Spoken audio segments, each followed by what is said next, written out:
Next News. Breaking news. Welcome back to the Next News Network. Exactly 100 years ago today, a tiny rocket nicknamed Nell launched from a cabbage field in Massachusetts. It flew for just 2.5 seconds. That's it, 2.5 seconds. But that changed human history forever, and now, 1 century later, President Trump's Artemis program is about to send American astronauts further into space than any human being has ever traveled before. NASA Administrator Jared Isaacman just dropped the bombshell announcement. The rocket is already at the launch pad. America is going back to the moon, folks, and this time we're going back to stay. Here's the question the mainstream media won't ask. Why did it take Donald Trump to make this happen? Well, I'll tell you why this matters to you and your family, because for decades, America has been falling behind. China's been building space stations, Russia's been launching missions, and what we were doing under the previous administrations? Twiddling our thumbs, defunding NASA, outsourcing our launches to foreign nations. Well, that all ends right now.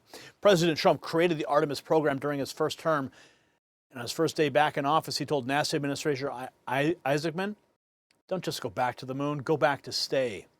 Build the moon base.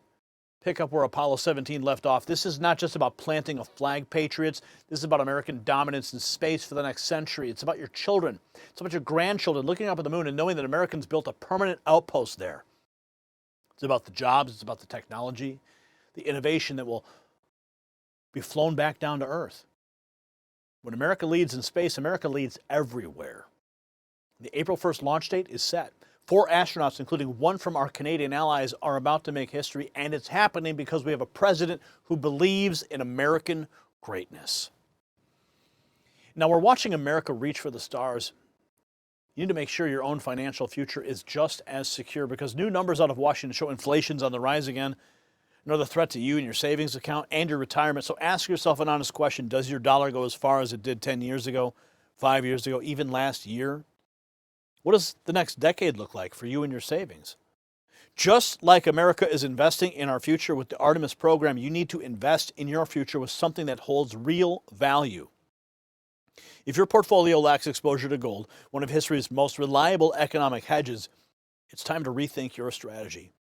Gold has kept up with inflation and in many periods outpaced it significantly. That's why I trust Noble Gold Investments. They make it easy to protect your retirement with physical precious metals. And right now, they're offering Next News viewers a free 10th ounce American Gold Eagle with qualifying purchases. So don't wait for the next economic crisis. Go to nextnewsgold.com today. You'll find it. Link below. Secure your future like America is securing our place among the stars. Let's get back to this incredible story, because here's something the mainstream media is completely ignoring about this historic moment. The massive SLS rocket, the most powerful rocket NASA has ever built, just completed an 11-hour crawl from the Vehicle Assembly Building to Launch Pad 39B. And get this, the crawler transponder carrying it was built in 1965 for the Saturn and Apollo missions. It's been retrofitted twice, once for the space shuttle and now for Artemis. American engineering built to last. Meanwhile, even Russia just fully docked their Progress cargo ship with the International Space Station despite experiencing a technical glitch. Oh yes, space is rather competitive, folks. 100 years ago today, first liquid fuel rocket flew for 2.5 seconds. Tiny rocket named Nell proved that modern rocketry was possible. A century later, we are returning to the moon with the Artemis program, from cabbage fields to lunar missions. 100 years of rocketry. That's American dominance, my friends. As the golden era of space exploration continues to unfold with the Artemis program reaching new heights, we're now turning to the UK's involvement in this monumental endeavor and their contributions to the NASA mission. NASA's SLS rocket will roll out the launch pad. The mission will send 4 astronauts around the moon. Artemis 2, NASA's first crewed mission to the moon in over half a century, has begun its perilous journey to our nearest neighbour. The Orion capsule will take 4 humans further from Earth than ever before and sits on top of the Space Launch System, or SLS, the most powerful rocket that NASA has ever built. The first leg of this journey is a relatively small but vital part. It's only 4.2 miles from the Vehicle Assembly Building to Launch Pad 39B at NASA's Kennedy Space Center in Florida. The SLS is carried by the heaviest self-propelled vehicle in the world, Crawler Transporter 2. It was built in 1965 for the Saturn V Apollo moon rocket, and it's been retrofitted not once, but twice for the Space Shuttle and now SLS. But with a top speed of approximately 1 mile an hour, that small but vital part of the journey can take up to 12 hours to complete. Humanity's return to the moon isn't about symbolism, it's about capability. Space exploration, especially human spaceflight, is the test bed for many of humanity's future technological endeavours. The moon provides a harsh but nearby environment for us to develop and stress test many innovative sustainable technologies before we deploy them at scale here on Earth. Over the past 25 years, we've learned to successfully live and work in low Earth orbit on the International Space Station. And now the institutional frontier is moving to the moon and beyond, with Artemis being that critical first step.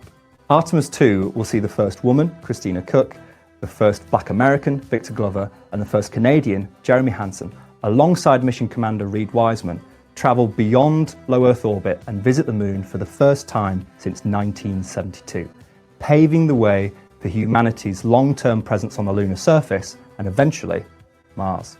The UK's contributions to the European Space Agency, alongside government-funded UK scientists, enable the UK space sector to proudly contribute to the wider Artemis architecture, ensuring that the exciting capability developments happening up there turn into real-world benefits down here on the ground in the UK.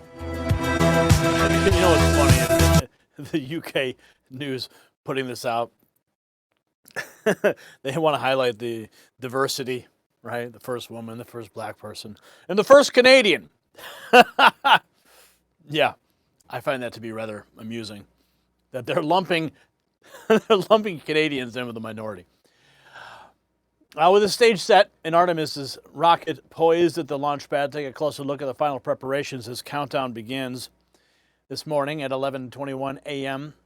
Eastern Daylight Time, NASA's Artemis 2 and Orion spacecraft arrived at LC-39B after an 11-hour journey from the Vehicle Assembly Building. Here's a camera capturing the crawler transporter lifting and carrying it. Take a look. Just remarkable engineering when you consider what's happening here. It being placed onto the pad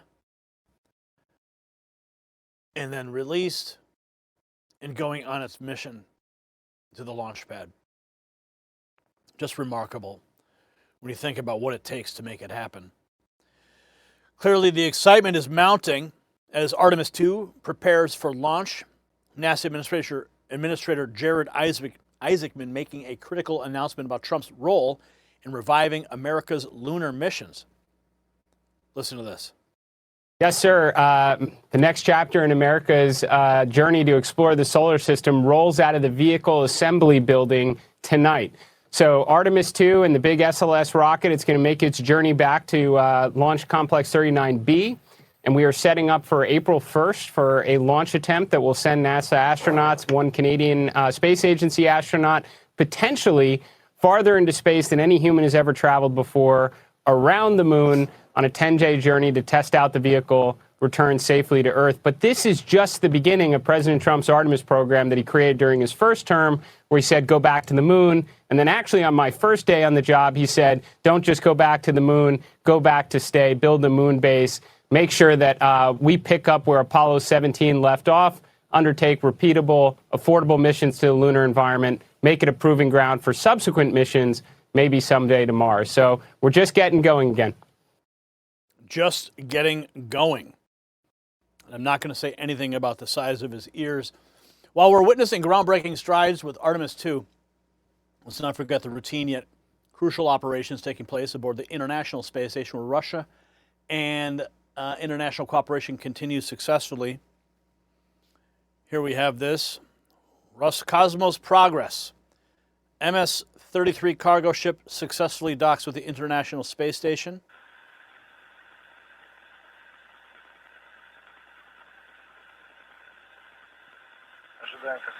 Waiting for contact. We have contact Copy. and capture. Docking confirmed at And, 8:40 a.m. we Central have, Time, 9:40 a.m. capture. Eastern Time. 16:45. Copy. Great job, guys. Congratulations on this wonderful work.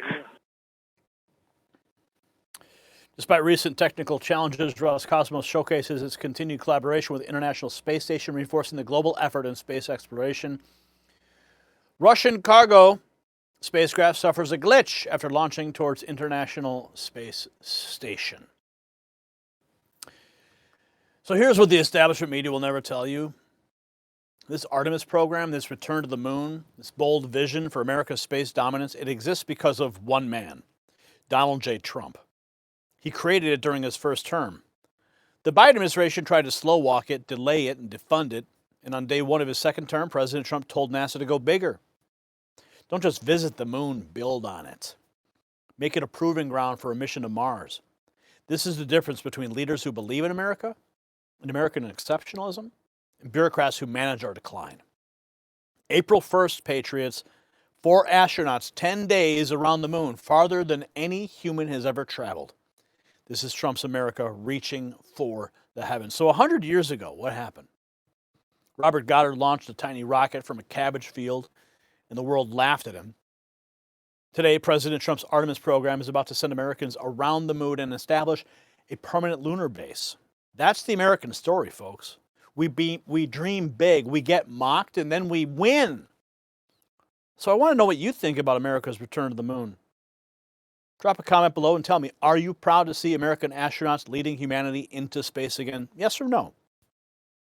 And since you watched this whole video, a special gift, text raw feed to 844-840-4963. Don't wait for the algorithm to have our videos pop up in your feed. That will never happen. Don't wait for a notification that never arrives when we upload a video. Wait for the message that comes directly from me to you to your phone. You'll never miss a video again. And hit the subscribe button so you never miss our coverage of President Trump's historic space program. And share this video with every patriot that you know who believes in American greatness. And hey, if you want to show your support for independent conservative media, check out the Next News merch shelf below this video. We've got gear, great gear for patriots who aren't afraid to speak the truth. I'm Gary Franchi for the Next News Network. Stay informed and stay free. The system controls information. Information control is power. They don't want you to see this. The truth only survives together. They don't want this shared. Share this now. You know out.